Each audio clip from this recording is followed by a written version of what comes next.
So today we're going to do a nice little upgrade on our XJ. We're going to take out our factory radio and install a double DIN radio, which will allow us to have telephone calls as well as Android Auto. Alright, so what we're going to need is this new bezel or cover, and you'll see it's modified to have an opening over there for a double DIN radio. When I opened this kit and I took out the brackets to mount the radio, you might notice these are both left hand side brackets. So I gave the guys at Metra a call and shout out to them. They rushed me through a new bracket kit that has both a left hand side and a right hand side bracket. So here's everything that we need to do the install today. You'll note on our radio that it's got a double DIN face but only a single DIN radio. I specifically looked for one like this because if you have the full double DIN radio, you usually have to cut your AC ducts over here and on this side to make it fit, and I specifically don't want to cut my ducts. So what I'm hoping is that this single DIN frame will allow us to fit this radio without cutting our ducts. We've got the wiring harness that plugs into the radio, and then here we've got these two connectors. These connectors are designed to connect into the wiring harness inside of the Jeep, and these wires we're going to solder onto these ones to make our own wiring harness. We've got these USB cables. You'll note that this radio has got USB connectors, so we're going to use this USB to relocate these to a convenient location. And then of course we've got the backup camera and the wiring harness for the backup camera. So we're going to get cracking and get all of these installed. Alright, I'm going to do the job I least like doing first, and that is installing the backup camera. So part of what we need to do is I've got to grab the reverse light signal from one of our backup lights, and then once inside the Jeep, I'll need to remove all of these covers over here. Allow me to run that signal wire from there all the way up to the top here, bridge it into the door, remove this cover, and then run the wires all the way around here until I can get it through into the area where the backup camera has to be mounted. At the same time, I'm going to see what I can do to run that cable all the way down the inside over here and then drop it down probably in the B pillar over there. Alright, so I've already changed my plan. With the spare wheel there, I don't want to try and have to remove that to get into the back in there, so I'm going to actually run the wires around this way. First thing I've noticed is that inside of there's a metal clip. So extremely useful if you have one of these trim tool sets to remove these metal trims. So I'm going to go ahead and pop it off using the trim removal toolkit. Alright, so you might notice that my wiring harness here is damaged. Now I know that my windscreen wiper is not working at the rear. So what I want to try and do is see if I can undo this connector and remove this wiring harness, and while we're in here, see if I can repair this wiring harness. Alright, so as I had hoped, these are just connectors, so I'm going to go ahead and remove these connectors and see if I can get these wires pulled out. And without the trim panel, you can see this is the back end of the wiring harness, so I should be able to pull these wires inside here and then be able to repair them inside. Alright, so I've been able to fish this wiring harness through, and you can see here's the damaged section. So what I'm planning on doing is actually cutting these wires and joining them further back over here where the joints will not be stressed, then running new wires through this section and then embedding this into this area over here on the back where it can sit inside of that channel. That means that the section that is always bending over here in between the rear door has got new wires in it, and there's less chance of these wires breaking again. Alright, so as you can see, we've replaced the damaged section of wiring, soldered them in, and all that's left for me to do is now to just shrink the heat shrink over the soldered joints.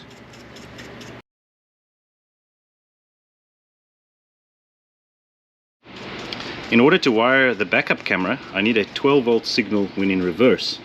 So what I've done is I've taken out the reverse light plug and put my multimeter into what I think is positive, and as you can see, I've got 11 volts. That means that this brown wire with a green stripe is the positive when we're in reverse.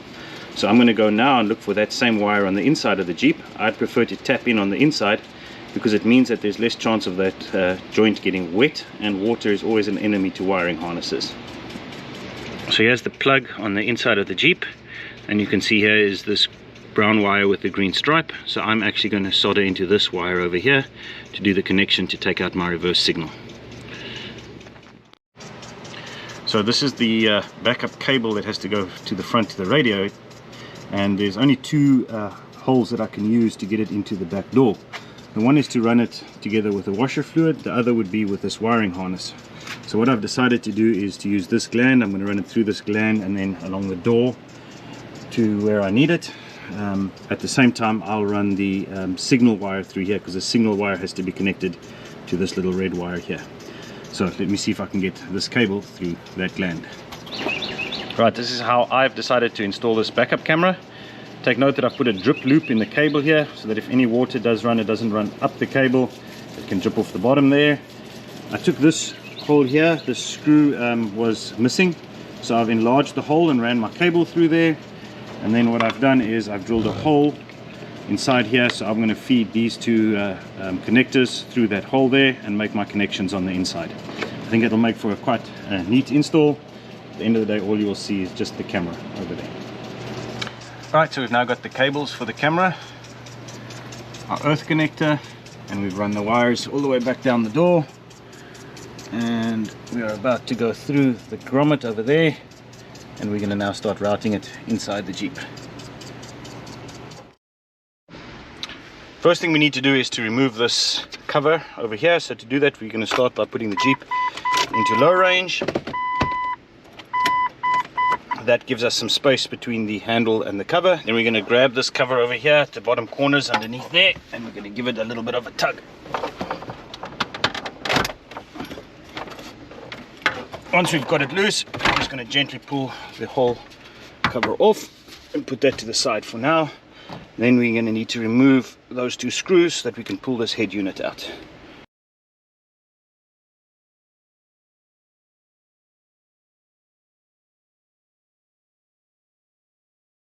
With those two screws removed, we can now gently pull this head unit forward.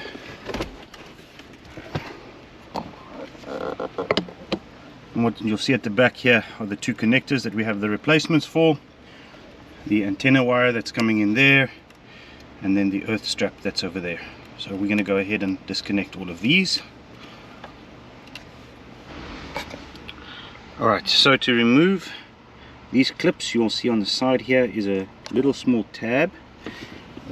Easiest way I found to remove them is just to take a screwdriver and slide that in far enough until you release the tag from the tang on the connector. So you'll see each connector has a little tang over there.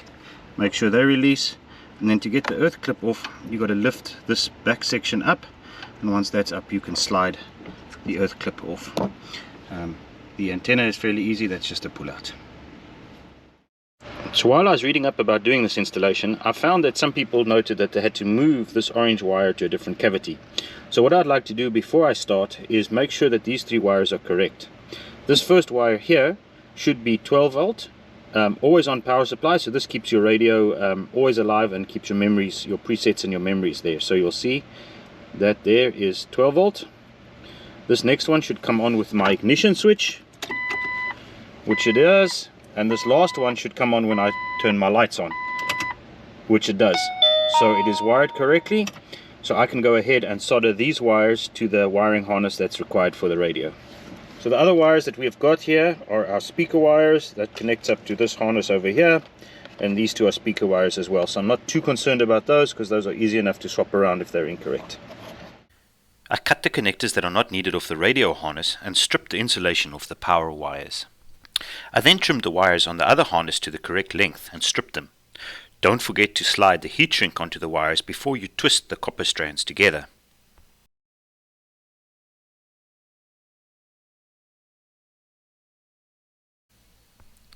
I hold the soldering iron under the wire and allow the copper to heat up until the copper melts the solder.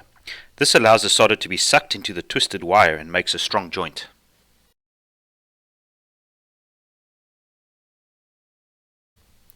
The other wires are all color-coded and joined the same way as the power wires. The last step is to heat the heat shrink over the joint. Right, so what you'll see here is this jumper cable that I've made. This is the original connector that came with the radio. These are the two connectors that were loose, and they've all now been soldered and heat shrinked here, except for these three wires. First of all, this connector, which is the earth connector, and it needs to be connected separately, so I've just put a little spade on there, and I'll connect that up to the earth wire that's in the Jeep. And then the reverse wire, this needs to connect up to my reverse lights, which I will wire through the through the connector that comes with the camera. And this last one is an earth when you are in when your park brake is on. So I'm going to go and wire this all up, and that all has to be done inside of the Jeep. In order to install the new bezel or cover, we need to disassemble the old one. So we need to remove all 6 of these clips over here, as well as the grills from here. So we're going to pop them out. We'll use a screwdriver underneath to pry these open, and then we'll just press these out here. Once we've got them out, we're going to transfer them to the new one.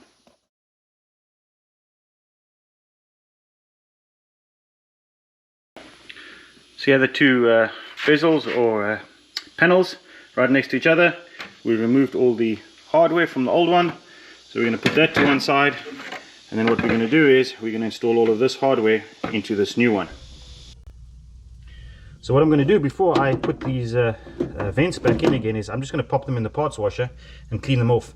There's been a lot of dust built up over the years, and I'd prefer to put them back in clean.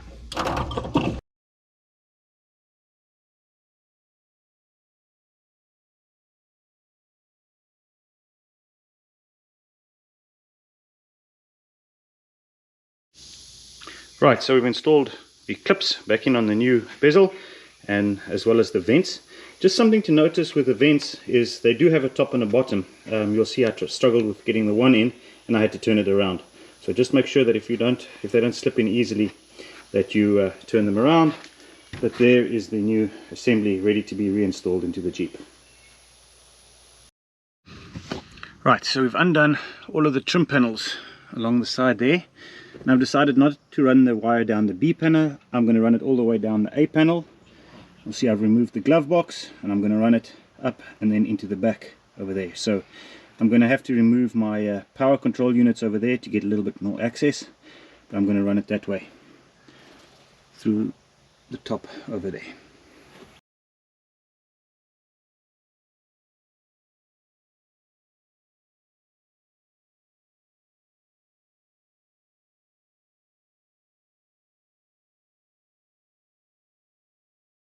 Getting that wire through this pillar has become rather interesting. I've had to take out the whole rear end of the console. That all just clips up, so you just lift it at each of the clips along here and you can pop it out.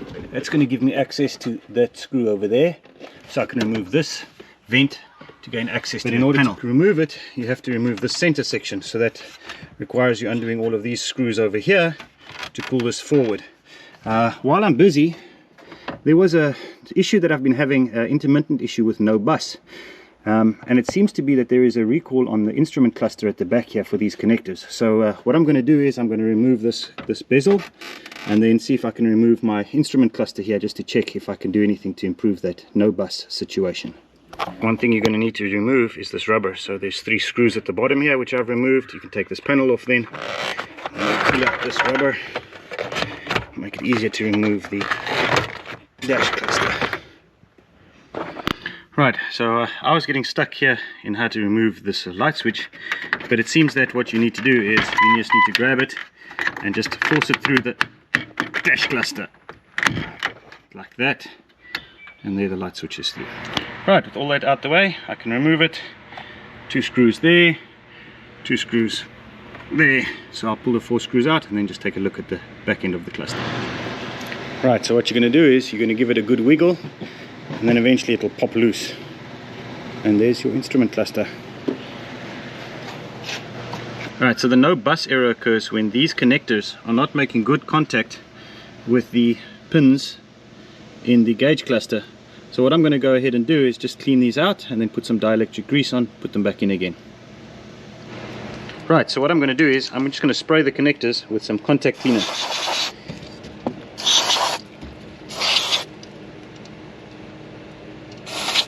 Note that this is not brake cleaner, it's actually contact cleaner, which is meant to do this job of cleaning out these contacts.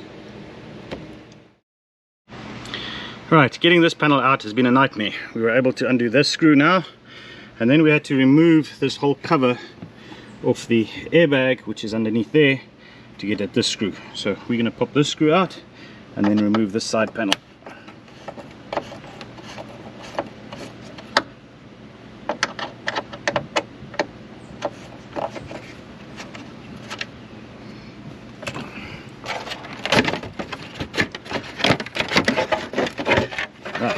got that side panel out the way, we can now access in here to run our cables.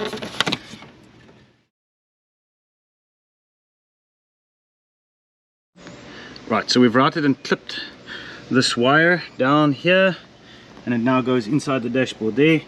You'll see that this other wire that's here is for our dash camera, so while we had this open, we've routed both of those together.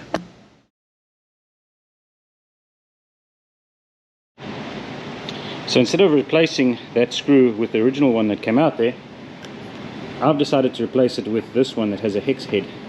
And what I'm going to do is I'm going to use my ratchet wrench to tighten it down. That way when I do want to remove it one day, if I ever do, I'll be able to slip this wrench in here and ratchet this screw back out again, instead of having to take the whole entire cover back off again.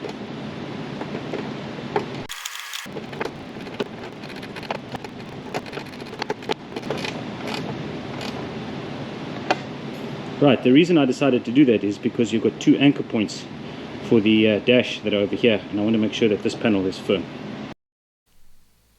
I folded the airbag cover back and slid it into position, and then installed the screws that hold it in place. The rear view camera wires had to be routed between the various dashboard components until it came out in the opening where the radio is. The rear view camera wire was much too long, so I bundled it and located the bundle in a corner where it was out of the way.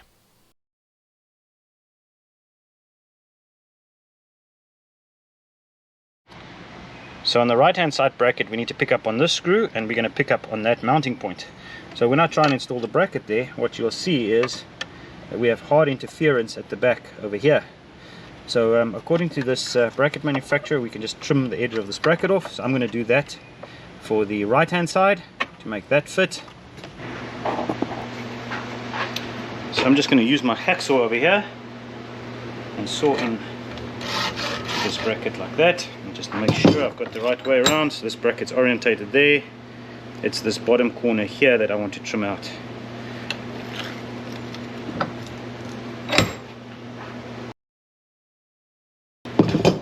Right, have a file and just clean up these corners.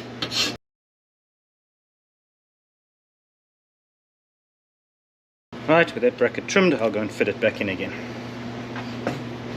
Right, so we've trimmed the bracket so we can see that it will fit perfectly into its position over there. And if you look at the back there, it's got a little bit of gap, so we're all good. This bracket will fit in just like that. For the left hand side, as I feared, that this bracket does not fit at all over here, so I'm going to have to go ahead and trim this section of the duct off here. I didn't want to do that, but I don't see any other way of making this fit. The mounting points for this is that screw over there, and we have to drill and tap a hole over there. So I'm going to cut this off and then trim this out over there. In order to trim this off here, I'm going to take my saw and I'm going to go at it like this, and I'm just going to do it flush against the edge.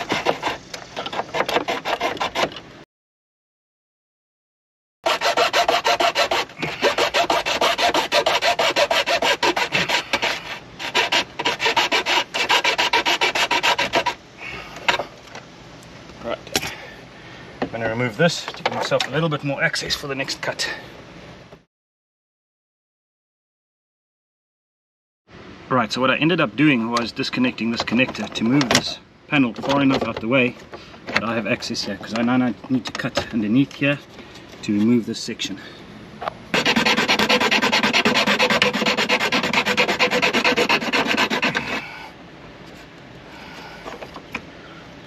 Alright, there we go. So I've cut out that section. What I need to do now is just clean up the mess that I've made over here. Right, what you'll see above the roar of the fan is that this is actually a duct.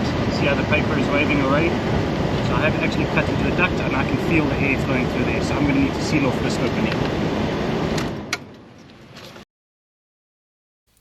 I filed down the sharp edges and rounded the corners, and then proceeded to clean up the shavings. I've gone and cut and cleaned these edges. Now I'm going to take the foil tape that came with the kit, and I'm going to stick a piece over this way piece over this way, and then I'm going to stick a piece down that way, and then I'll bridge back over this way and that way to try and make this as sound a repair as possible. I used my contact cleaner to remove any oily residue from the duct before laying down the foil tape.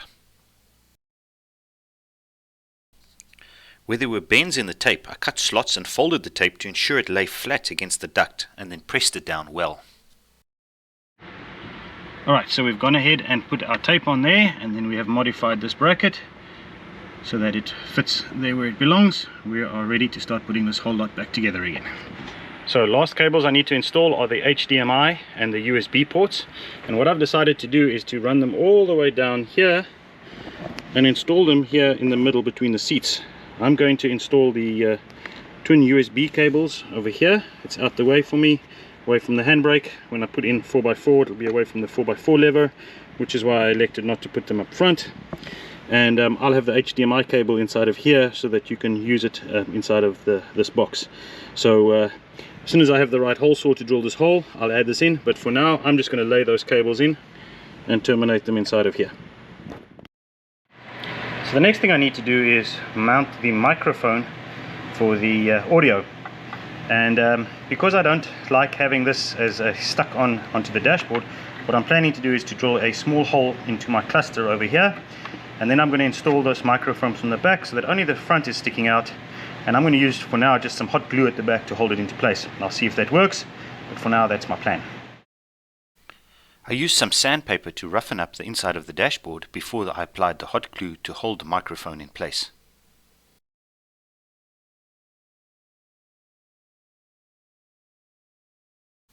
Unfortunately, the only glue stick I could find was the kids' golden glitter.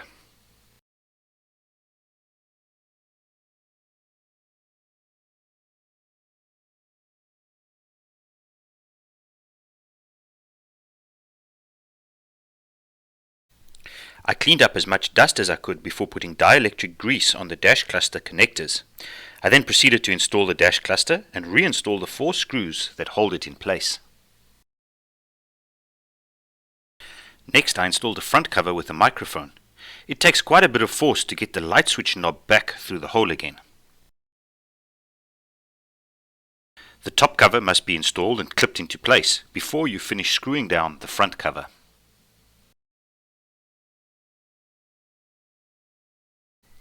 The microphone wire was too long and had to be bundled and hid under the dash.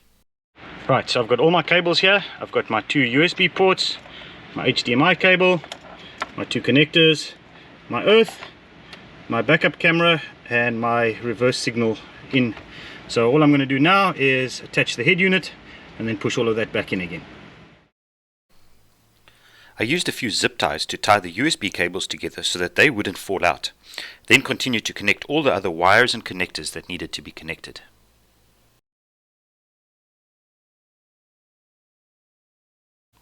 I was finally able to put the screws in to hold the radio in place. Alright, so everything is now connected, and when I turn on the ignition key, the radio should turn on. Let's have a look. And there we go.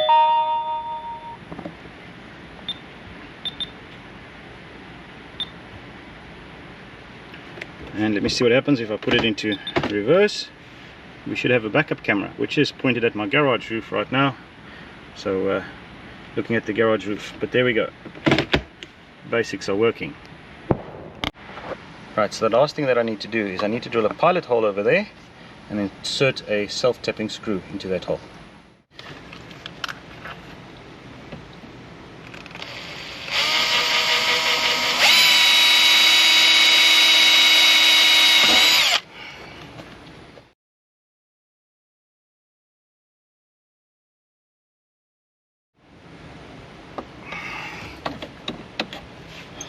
Alright, and so there we go. Screws installed, the radio is in place.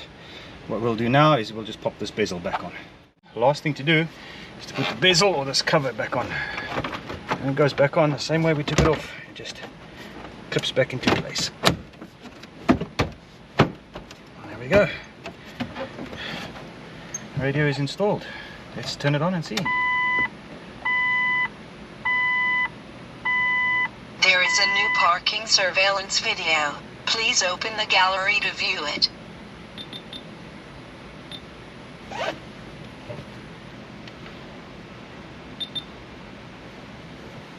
Okay, so we have the radio now installed, and if we put the Jeep into reverse, we should get the backup camera, which is pointing at the roof now. So all seems to be good. There we are, job done, and I think it looks pretty neat after it's installed. So we'll take it for a drive and go and enjoy the radio.